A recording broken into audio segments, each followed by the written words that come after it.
penting adalah patung Cristo Rey.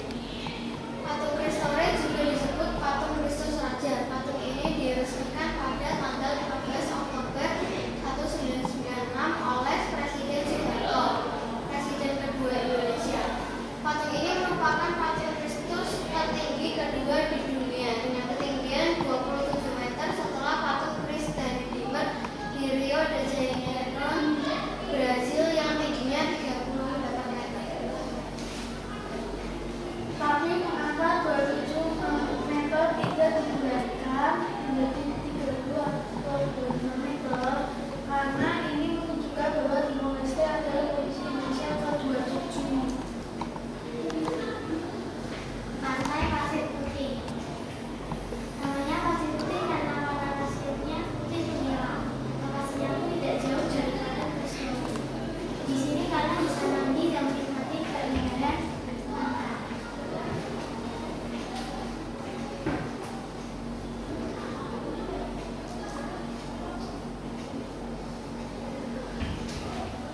Pulau Jako.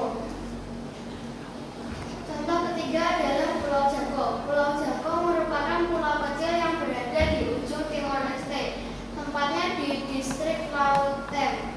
Untuk menuju ke Pulau Jako, kalian cukup membayar $10 atau sekitar Rp130.000 per orang dengan menaiki kapal nelayan.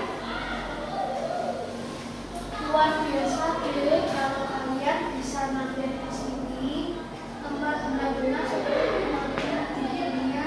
Minyak soju, airnya jernih, angin laut yang sempit dan gurih, pasirnya yang rebutan putih jernih. Bakalan bikin kamu semangat berada di Pulau Jako. Di sini kita dapat bebas berenang dan menikmati keindahan bawah laut Pulau Jako. Berbagi jenis ikan yang berwarna-warni, terumbu karang yang masih terjaga kelestariannya dan hidup secara alam di pulau ini. Keindahannya ini menjadikan Pulau Jako layak dikatakan sebagai paradise Timor Leste. Patung Paus Yohanes II. Patung ini dibuat untuk simbol penghormatan atas kunjungan Paus Yohanes II. Paus Yohanes Paulus pernah mengunjungi Timor Leste sebelum merdeka pada tanggal 12 Oktober 1989. Untuk mengenang kedatangannya, pemerintah Timor Leste membuat replika patung Paus Yohanes Paulus II pada tahun 2007. Selain berfungsi sebagai tempat ziarah, lokasi ini juga dimanfaatkan sebagai tempat berwisata. Mengingat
Portugis mulai datang ke Pulau Timur pada awal abad ke-16. Kedatangan Portugis pada awalnya adalah untuk berdagang, tetapi selanjutnya bertujuan untuk menguasai wilayah Timor Leste. Bangsa Jepang menduduki Timor Leste pada tahun 1942 hingga 1945 setelah kalah dalam Perang Asia Pasifik. Timor Leste kembali